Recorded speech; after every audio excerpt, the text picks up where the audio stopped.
সুমাইতা ইসলাম, BRAC university থেকে এসেছি।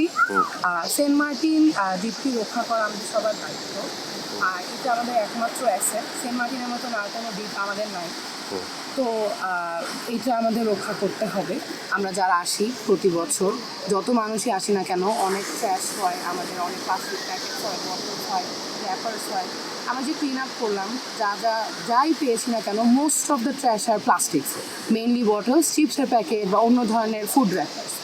তো পরিবেশ রক্ষার ক্ষেত্রে আমাদের সবারই উচিত একটা দায়িত্বশীল হওয়া, এবং এই যে আমরা যেই ময়লা আবর্জনা করছি, আমরা যদি এটা আমাদের সাথে করে নিয়ে যেতে পারি এখান থেকে, তাহলে আমার মনে হয় আমাদের দ্বীপটা রক্ষা পাবে।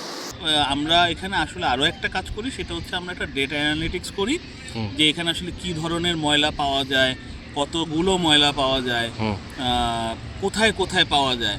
তো এগুলা থেকে একটা প্যাটার্ন দাঁড়ায়। সো বিগত 10-15 বছর ধরে এই ডেটা প্যাটার্নটা যেটা দাঁড়ায়, কিছু জিনিস আছে যেমন চিপসের প্যাকেট, পানির বোতল, এগুলো আসলে একেবারে টুরিস্টিক বেস।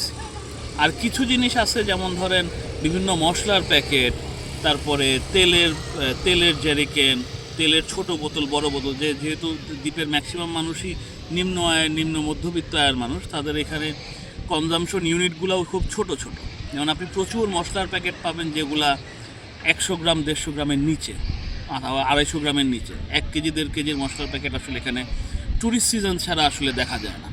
তারপরে বড় তেলের গ্যালন আপনি দেখবেন না এখানে। ছোট ছোট, আপনি যদি মানুষ যে এলাকাগুলোতে থাকে, যে জায়গাগুলোতে মানুষ থাকে, সেই জায়গাগুলোতে আপনি যদি গ্রামগুলোতে যান, তাহলে দেখবেন যে unit size is very small. যারা এখানে সেন্ট মার্টিনে যারা বেড়াতে আসেন, ঘুরতে আসেন, বেশিরভাগরা হলো আমরা টাকা দিয়ে ওই প্লাস্টিকগুলি কিনি। কারণ সেন্ট মার্টিনের মধ্যে মানুষ এরকম মানুষ না যে এই এত টাকা দিয়ে এরকম একটা কোল্ড ড্রিঙ্কস খাওয়ার, পানির বোতল কিনা নিয়ে খাওয়া, এদের এরকম টাকা নাই যে ওরা দোকানে গিয়ে এরকম খাবে। আমরা কারা খাই?